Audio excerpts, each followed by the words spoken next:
sang dewa api itu dari mana sih, Bah, awalnya tuh, Bah? Kalau berhenti sedikit-sedikit bikin api, kemudian lihat beberapa kali berburu pakai anjing, ya seringlah jalan-jalan mencari tempat berenang itu berbekal air 1 liter, udah senter juga kadang-kadang bawa, kadang-kadang mana tahun harap asupan nadi nya, mana nadi teh. Kalau melihat pasti rawa laut. Berat itu dua. Jalan ke mana? Iya, maka teman perahu, aduh, lewat.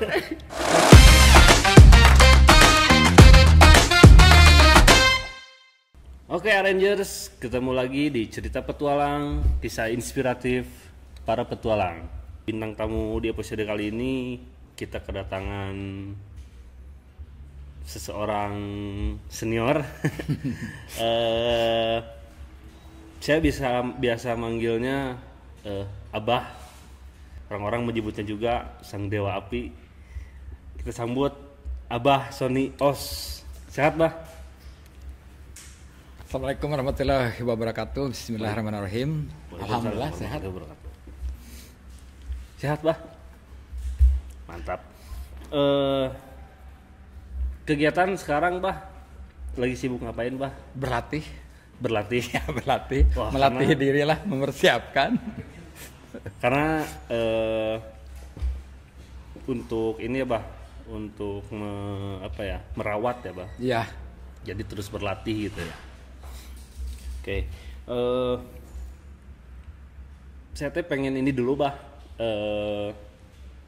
Membahas sedikit tentang kenapa sih bisa sampai ada julukan sang dewa api itu dari mana sih, Bah, awalnya tuh, Bah?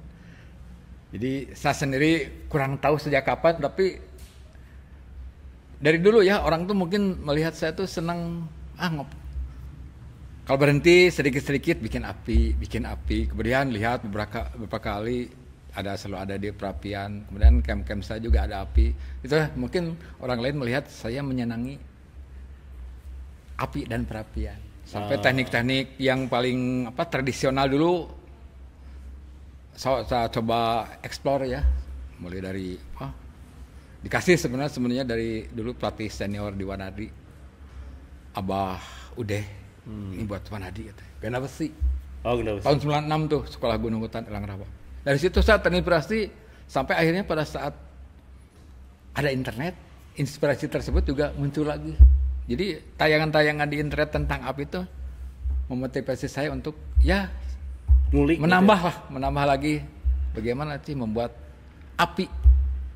Kalau perapian saya sering melatihnya. Kalau api terus terang masih terbatas itu. Masih tahunya ada di percikan. Berarti dari kalau orang bilang sekarang dari netizen ya, Bah? Ya. Itu teh julukan dewa api itu ya. Oh, berarti karena sering bermain dengan api dan ngulik tentang api ya, Bah, ya? Berarti ya. Dan nguliknya pun emang untuk api untuk kegiatan outdoor ya, Bah.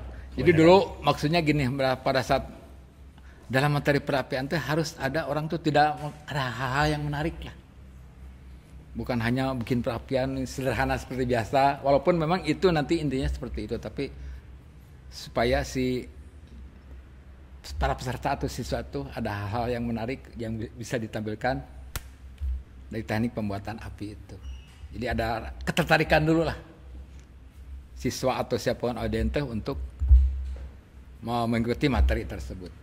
Seperti kita ketahui ya, Bah, mungkin kurang lebih ya 10 tahun lebih ini tuh kegiatan outdoor khususnya pendakian gunung itu jadi banyak diminati oleh orang-orang lah, berbagai macam usia. Terus karena banyaknya penggiat yang ada gitu, itu tuh kadang banyak orang-orang yang ketika mendaki atau beraktivitas di outdoor lah ya, kadang mereka tidak memahami dasar-dasar ilmunya gitu. Padahal sebenarnya ada ilmu yang harus dipahami dulu sebelum berkegiatan outdoor ya, Bah, ya. Nah, kali ini kita bakal kupas lebih dalam. Jadi ilmu pengetahuan dasar apa aja sih yang harus dimiliki oleh seorang pegiat outdoor atau khususnya pendaki gunung gitu. Nanti kita kupas bareng Bah Os. Sebelum kita ke situ, Bah, saya pengen nanya dulu. Abah awal benar-benar masuk ke dunia outdoor itu dari sejak kapan, Bah? Dulu sebenarnya sebelum saya masuk organisasi, sering lah angkatan seperti saya pasti mainnya nggak kayak di bolang gitu. Mainnya nggak tidak seperti anak-anak zaman sekarang, pastilah ada sungai cepur. Berburu pakai anjing, ya seringlah jalan-jalan mencari tempat berenang itu. Kalau anak-anak sekarang kan hampir tidak mengalaminya. Saya dulu nyari jangkrik aja dari Sukajadi ke Puncurut malam-malam. Itu kan cari tempatnya dulu tuh pasti ada ketertarikan sama unsur-unsur yang berhubungan dengan air. Kalau lihat sungai cari bawa bambu, oh dalam nggak buat berenang. Oh. Jadi untuk outdoor yang maksudnya yang secara instinktif lah di manusia punya, itu saya mengalaminya dari sebelum masuk organisasi. Tetapi saya benar-benar menyadari bahwa ada bahaya pada saat kita bermain outdoor itu ya pada masuk organisasi. Sebelumnya saya ya bukan sering, pernah jalan-jalan ke hutan, ya hanya berbekal air 1 liter, udah senter juga kadang-kadang bawa, kadang-kadang enggak. Jadi tidak menyadari. Begitu masuk organisasi ternyata yang saya lakukan tuh, kalau terjadi sesuatu konyol bisa disebutnya. Iya, konyol ya, Pak. Iya, karena setelah beberapa kali mesti merasa kedinginan, tapi tetap saja mengulangi lagi gitu. Oke, berarti emang udah dari kecil tuh emang ya lingkungan dulu ya. Abah kan di Bandung ya. Bandung. Ya. Jadi lingkungan dulu di Bandung itu masih sangat asri lah ya. gitu. Masih banyak hutan-hutan ya, Pak ya, ya. Hutan-hutan, yang nggak sawahan. terlalu jauh gitu dari kota gitu. Terus banyak sungai-sungai untuk bermain juga. Ya. Akhirnya secara tidak langsung itu membentuk Abah jadi sering main ke alam gitu ya, Pak. Banyak ruang-ruang kosong kan, ruang terbuka, tebing-tebing walaupun tanah sering situ. Jadi sama kalau dunia itu saya mengalami dari kecil, karena memang zaman-zaman seperti itu sangat mendukung lingkungannya. Oh iya. Kalau sekarang mah udah mulai rada terkikis ya, Pak. Terkikis karena ya ruang-ruang bermain juga kan sudah berkurang. Oke. Nah setelah itu tadi Abah bilang terus masuklah organisasi karena tahu ternyata ada bahaya ya. Ada bahaya untuk main di kegiatan outdoor itu. Akhirnya masuklah ke organisasi. Nah, masuk ke organisasi ini atas kemauan diri sendiri atau gimana, Pak? Sebenarnya jujur saya disuruh. Sama siapa, Pak? Ya, adalah kakak ipar sama satu organisasi juga. Kakak lah yang ini. Suruh, udah. Mana tahun harap asupan nadi nya. Naon Wanadi teh. Tapi waktu itu nggak tahu tahu ada beberapa anggota ini, tapi wanita angkatan darat Republik Indonesia gitu. Wanita angkatan darat Republik Indonesia. Pernah break ini seperti itu ya, suruh aja. Kalau disuruh lari aja, nggak latih apa gitu, teknik nggak masuk ke Wanadi itu. Oh, berarti disuruh sama kakak ipar untuk masuk ya. tanpa tahu Wanadi itu apa gitu. Ya, tanpa tahu. Ya. Tapi sering lihat anggota Wanadi ya. Begini. Tapi untuk kesehariannya seperti apa juga tidak tahu ya, maksudnya di organisasi kegiatannya seperti apa. Yang tahu kan sering ada anggota teman-teman kakak itu ke sana. Oke. Nah, pas begitu masuk tahun berapa? Tahun 93. Alhamdulillah lolos. Berarti ada seleksi dulu ya, Bah ya? Ada seleksi dulu, lolos pendidikan dasar juga. Pendidikan dasar berapa lama berarti, Bah? 1 bulan. 1 bulan. Ya. Nah, itu tuh 1 bulan tuh materi yang dikasih itu apa aja, Bah? Kalau dulu masih 10 keterampilan dasar yang saya ingat ya, karena ada diktatnya. Ada 10 keterampilan dasar untuk mengantarkan, pertama-tama dulu mengantarkan siswa kan selamat dari latihan ini secara teknis. Jadi ada 10 keterampilan dasar yang diajarkan di pendidikan dasar Wanadi. Kalau dulu ya pada diktatnya juga dibaca. Itu untuk mengantarkan siswa ke medan latihan. Jadi untuk jadi itu pengantarnya ada 10. Ada 10 untuk nanti yang akan dipelajari karena itu berhubungan dengan kegiatan-kegiatan yang akan dilakukan oleh siswa di lapangan dan mungkin saja bukan mungkinnya ini akan ditemui pada saat kegiatan-kegiatan lapangan yang bukan pendidikan dasar wanita. Pasti itu yang 10 keterampilan dasar itu akan ada. Dan beberapa hal mungkin gitu ya sudah ada SAR gitu mungkin sebuah operasi tapi di situ dikenalkan juga pada operasi SAR ada teknik penyapuannya seperti apa. Oke. Nah setelah tadi dengan 10 tadi yang pengantar itu barulah langsung ke lapangan masuk lapangan. Langsung ke lapangan ada PDW, kemudian di PDW ada studi kupas. Waktu itu lapangannya di mana? Apa? Basic itu di situ Lembang. Setelah basic tahapan praktek langsung ke tebing, orad, rawa laut, jalan kereta api, long kereta api, jalan raya, kemudian ke Gunung Hutan. Oh Gunung Hutan terakhir. Gunung Hutan terakhir. Sekaligus nanti ya kalau lolos dilantik. Dulu masih di Kawah Upas. Oh di Kawah Upas ya. Berarti ketika tadi masuk ke lapangan itu ada tadi ada orad, ada Gunung Hutan, ada tebing. Itu tuh semua dipelajari di situ gitu ya. Sesuai yang 10 pengantar tadi. Ya, 10 pengantar tadi dan itu sangat dasar, sangat mendasar. Jadi hal-hal yang paling mendasar lah yang dipelajari di pendidikan dasar. Lebih ke sikap-sikap. Kalau orad misalnya, gimana orang tidak biasa menghadapi air, itu penguasaan diri. Bukan teknik-tekniknya dulu, karena tidak mungkin dalam satu hari, setengah hari ya mempelajari seluruh teknik-teknik ini. Tapi sikap dulu. Bagaimana dia bisa menguasai diri, dasar-dasar berenang, semua dasar-dasar dipelajari di situ. Tapi yang pertama adalah tadi sikap bahwa di air itu memang manusia hanya bertahan kalau tanpa udara kan oksigen 3 menit. Jadi usahakan bisa menguasai diri dulu. Berarti lebih ke menguasai diri dulu. Tebing banyak juga kan orang-orang yang tidak terbiasa dengan ketinggian, tapi ketika merasa aman, rasa takut itu perlahan-lahan. Oh ternyata kalau saya menggunakan pengaman aman gitu. Yeah. Jadi itu dulu lah bahwa dia merasa aman dulu. Artinya dengan tanpa melepas pengaman ya.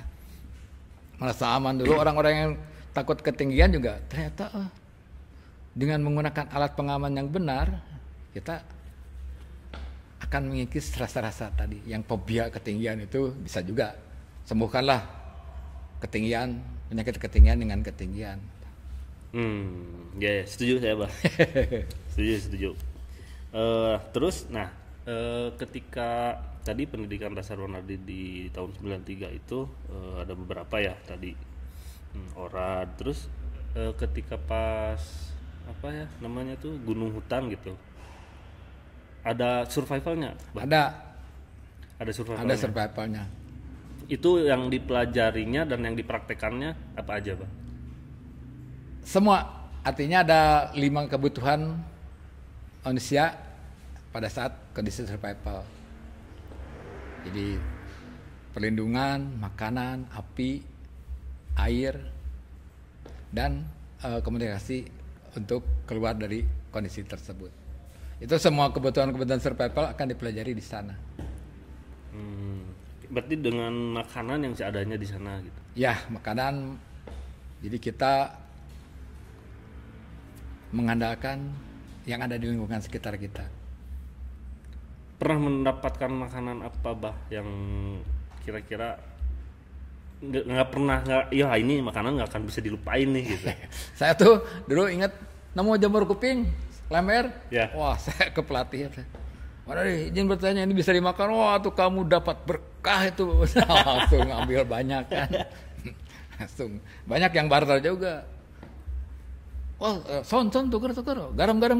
Jamur garam sama. Oh, saya banyak dapatnya kan. Oh, jadi barter lah sama siswa. Jamur sama lemer. Stop, akhirnya kan rugi oge. Oh iya, jangan emer.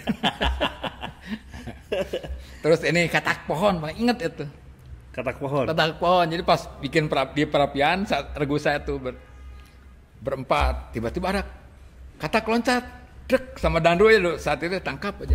Jadi mungkin sudah terbiasa berpikir bahwa kalau menangkap ular, mendapatkan ular, buang sepertiganya dari arah kepala, dibuang dapat katak, dibakar aja. Dibagi 4 katak pohon, bagi 4 satu orang satu kaki begini. Terus ada gue lain ngomong gini, lu 14 bagi dong. Nah, itu langsung begitu selesai makan katak yang ini segede tusuk jarum gitu, tusuk gigi, langsung nyari lagi. Lupa bahwa pada saat itu dilarang untuk keluar berkeliaran di luar area BIPAK. Itu bisa lupa manusia karena padahal ditegaskan pada saat apelnya sebelum dibariskan sebelum masuk ke BIPAK tuh tidak boleh malam-malam itu tidak boleh keluar dari area BIPAK. Tapi ketika mendapat katak itu kemudian mau lupa aturan itu. Makanya saya kena tuh saat itu malam-malam dibariskan.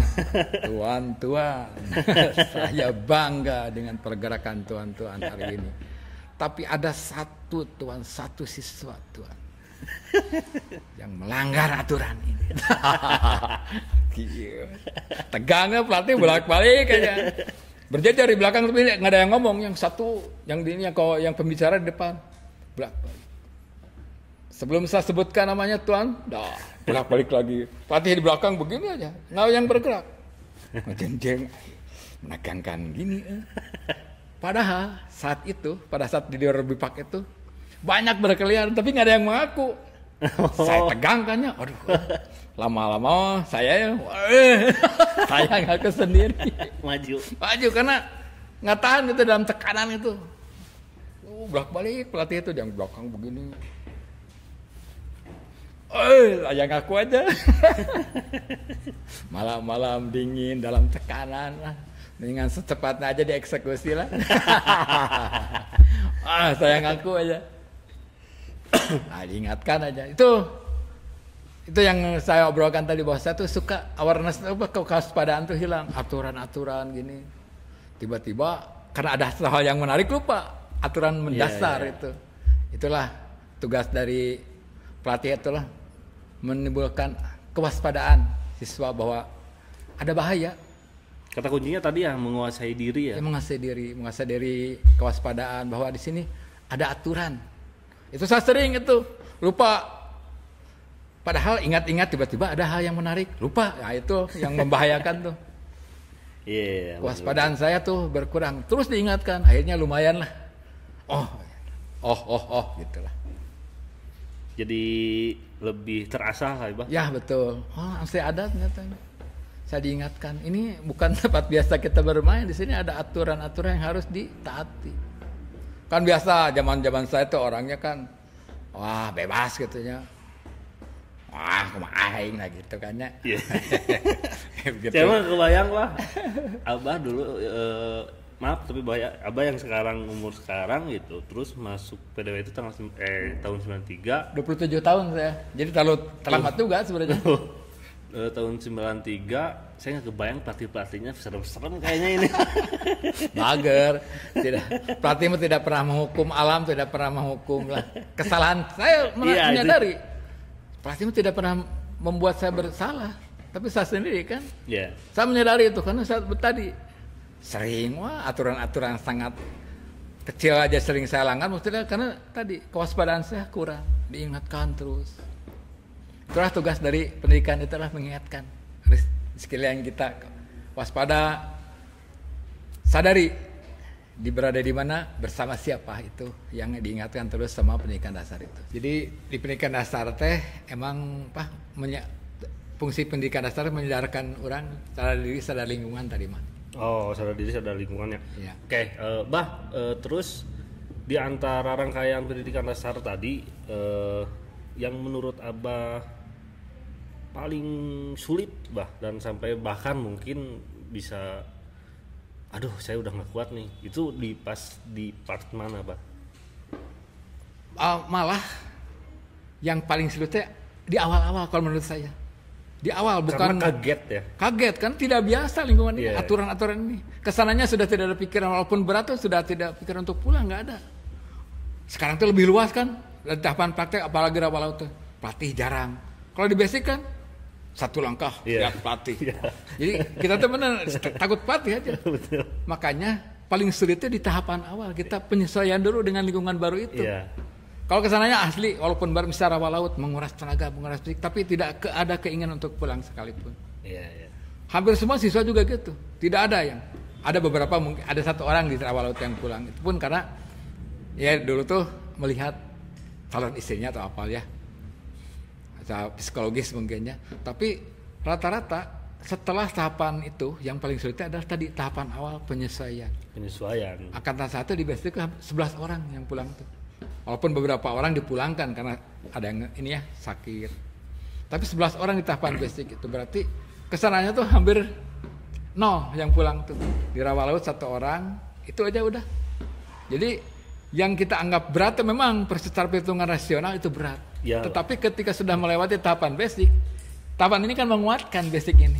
Iya. Menguatkan fisik, dilatih, menguatkan keinginan. Itu Pondasi kan. lah ya. Pondasinya itu kalau di sini ini insya Allah tahapan praktek malah walaupun berat tapi sudah tidak ada keinginan untuk pulang saja. Iya. Maju aja lah paling lah. Soalnya rawa lautnya paling Ya. menguras pisan. Menguras tenaga, berat, basah, makanya Ransel benar-benar di set yang paling sederhana lah. Tidak mau ada obstacle-nya tuh terhadap alam juga tidak slim lah.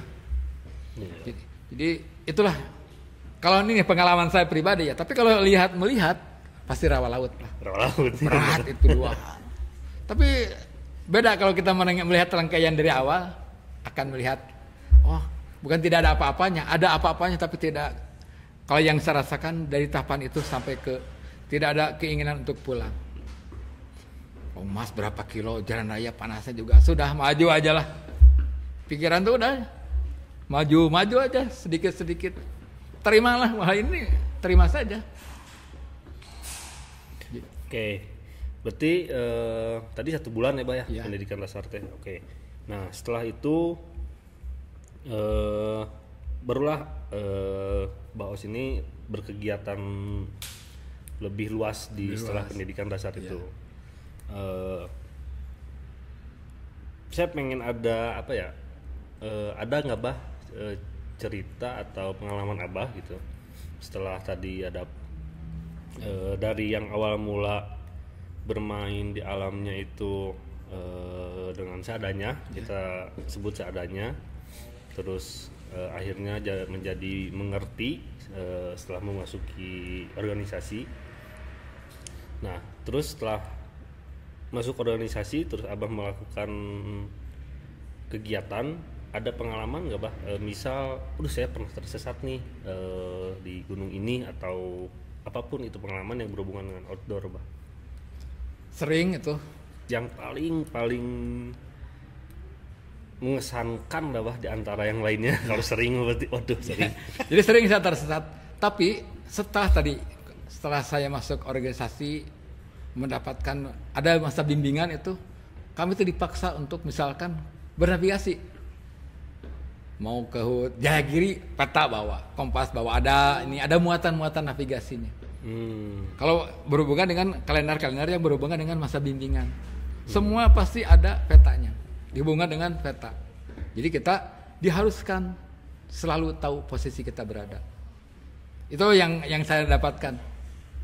Walaupun tidak zaman dulu tuh untuk mendapatkan peta terkini itu cukup sulit. Sulit. Jadi informasi itu peta-peta yang ada di PID Wanadi lah, Pusat Data dan Informasi Wanadi, atau bidang operasi yang memegang peta-peta daerah latihan. Itu paling sulit. Tapi yang saya ingat, kami dipaksa untuk selalu melakukan navigasi. Oke, pada waktu itu berarti mencari data yang terbaru itu bisa dibilang sulit ya? Sulit dulu masih surat menyurat, langsung datang ke ininya, yang terbaru itu kan Bakosur Tanah ya. Tapi kami biasa pakai AMS hitam putih. Tapi ternyata ada kelebihannya. Kita lebih peka terhadap informasi data-data di peta topografi hitam putih. Kita bisa langsung membedakan mana jalan setapak, mana sungai itu. Jadi sifat chip ini kan itu dulu hitam putih. Tapi yang saya ingat kami dipaksa untuk selalu bernavigasi. Mau jalan ke Jagiri, mau jalan Sapak juga tetap. Jadi intinya kamu tuh harus selalu tahu berada di mana. Walaupun kenyataannya sebuah peta tapi tersesat juga ada. Pernah, Bang? Pernah karena merasa ini daerah latihan saya. Saya pernah di situ Lembang. Satu dulunya tugas.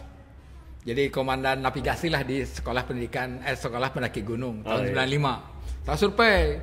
Pas survei kan bulan-bulan gini, bulan-bulan Desember Januari kabut saya Lembang tuh. Gunung Burangrang ya? Ini daerah Lembungan Paselimus ini situ Lembang itu dulu. Berkabut itu. Saya begini aja. Tentukan posisi ini kata komandan operasi ya, ikut survei. Ternyata kompasnya sudah duluan dibawa ke situ Lembang. Gini aja. Kompasnya kita ke Lembang. Udah aja ke Lembang. Panggil aja orang yang bawa kompas, bikin kasih os. Kasih. Mana? Balik dari. Peta kompas. Tapi tetap ya, karena berkabut menentuannya juga asumsi-asumsi aja. Udahlah. Tapi saya pulangnya pada saat itu tidak ingin jalan komando aman itu ya, maksudnya saya ingin ke sini tuh pasti kesana aja. Ini udah aja masukin kompas. Jalan aja. Dulu disebut Siweh. Dek. Ternyata jalan yang saya bayangkan itu bukan ke arah Barak situ Lembang. Hanya semakin jauh semakin tidak dikenal lagi. Ada tukang burung, tukang ini Pak, iya jalan ke mana? Iya, maka teman perahu, aduh, lewat. Sudah aja sore itu. Wah, sudah.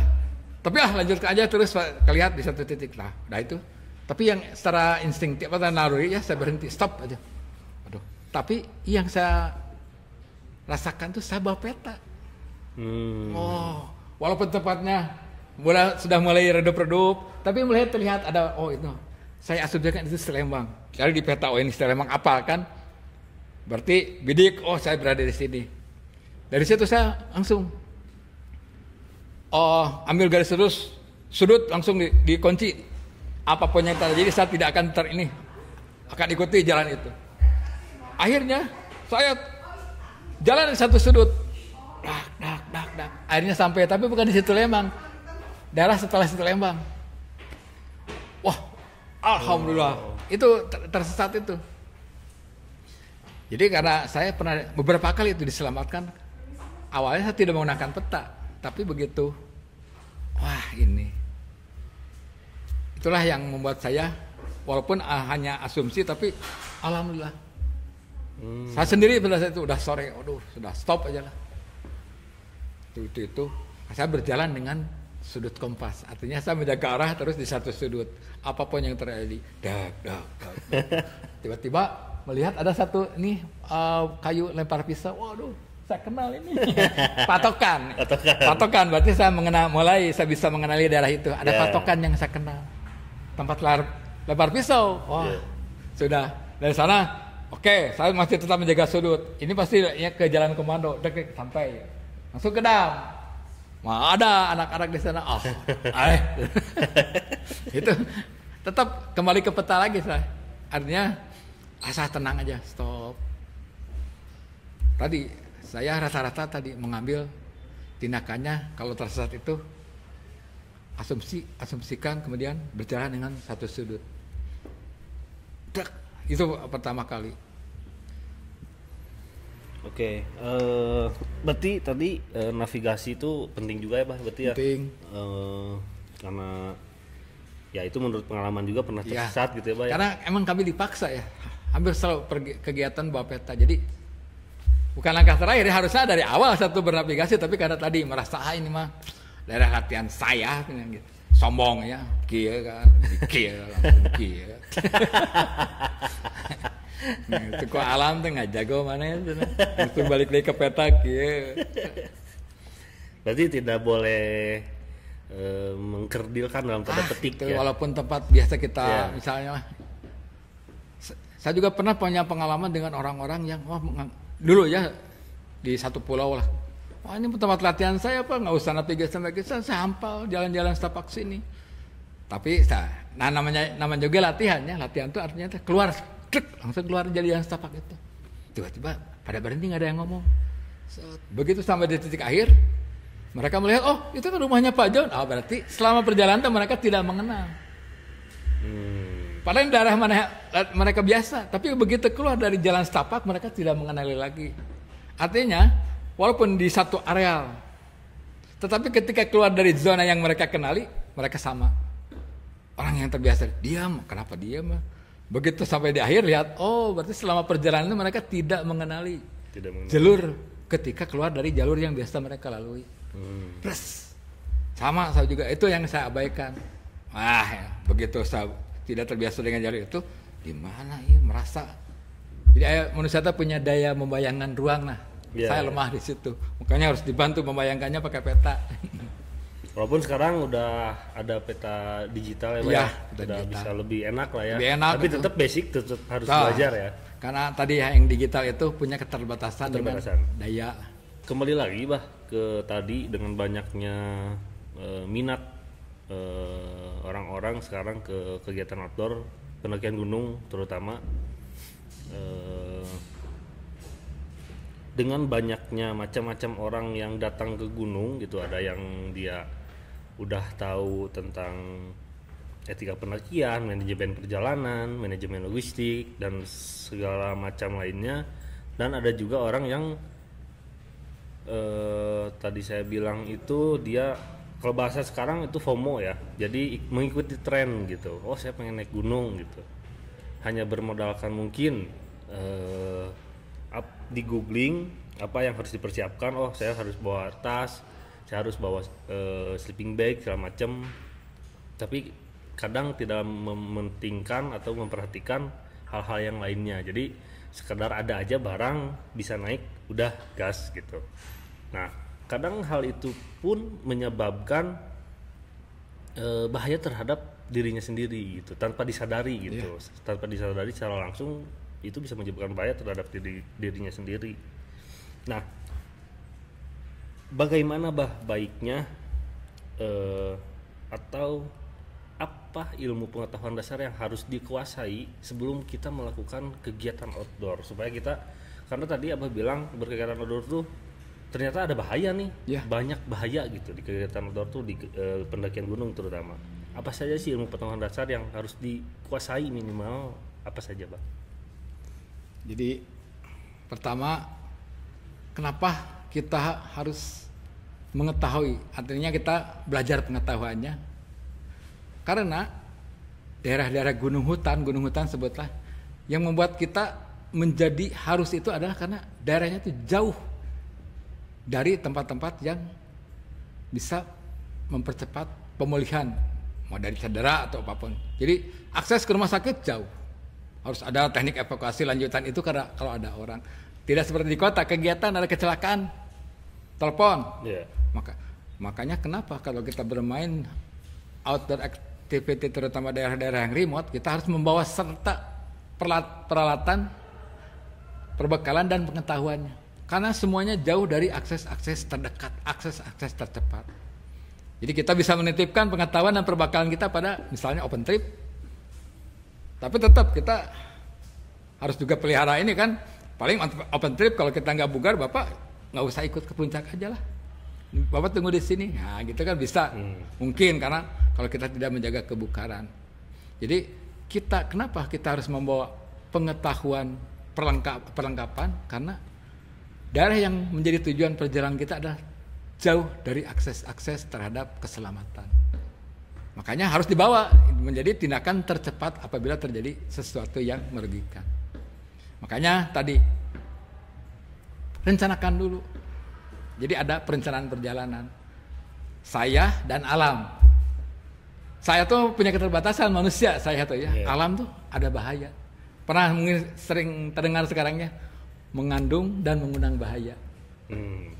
Alam sudah mengandung bahaya. Apabila kita mengabaikan bahaya tersebut, kita si subjek sudah mengundang bahaya. Alat-alat, mungkin kita berpikir perjalanan 2 hari, 2 hari mah segini, tapi kan 2 hari kemana dulu?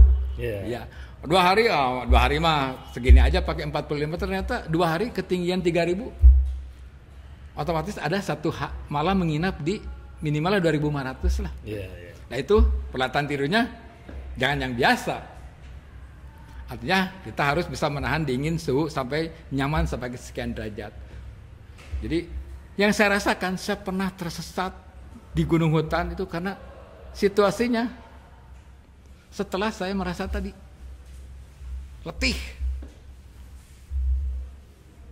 Jadi ada secara fisikal dulu. Secara fisik baru mempengaruhi ke arah psikis. Ada jadi malas karena lelah tuh. Yang terasa tuh panca indera mulai berkurang, fokus hanya pada diri sendiri. Mulai di situ kan, saya sering terpisah dari rombongan, jalan paling belakang, menunduk aja. Itu yang saya rasakan. Biasanya itu setelah jam 12 ke sana.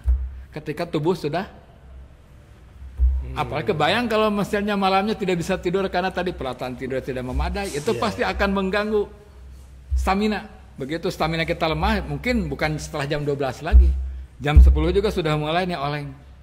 Sudah tidak konsentrasi, telinga sudah ngeng-ngeng, informasi-informasi sudah tidak terdengar. Itu makanya usahakan tubuh tuh terjaga kebugarannya. Tidak letih, tidak begadang kalau mau. Karena yang saya rasakan itu, dimulai dari fisik dulu, terkuras baru. Yang lain-lainnya tuh terpisah. Aduh, konsentrasi, sering terpisah dari rombongan. Saya sering itu mengalami beberapa kali. Di Kalimantan. Diingat kan untung ada orang ini ya, walaupun saya tetap yakin karena saya bawa alat navigasi. Pak, ke kanan Pak. Saya tadinya ke kiri. Ke kanan. Ada orang penduduk asli, orang Dayak yang mengingatkan saya. Yang saya tidak melihat patokan-patokan yang dibuatin depan, tapi dilihat oleh orang-orang yang ahli di hutan. Sanjak nih, mengesan jejak. Ilmunya sudah suhu atau mah. Aing teka tingali, kemana mah ketingali. Saya mau ke kiri. Nah itu karena saya menunduk, tidak melihat. Nah itu yang saya rasakan. Waspadalah ketika tubuh sudah mulai letih, itu akan mengurangi kewaspadaan. Itu saya hampir semua setelah jam 12 atau tadi. Beberapa tempat saya pernah mengalami itu, tapi saya dari rombongan tempat. Atau tadi tiba-tiba saya bayangkan ke sini, ke sana.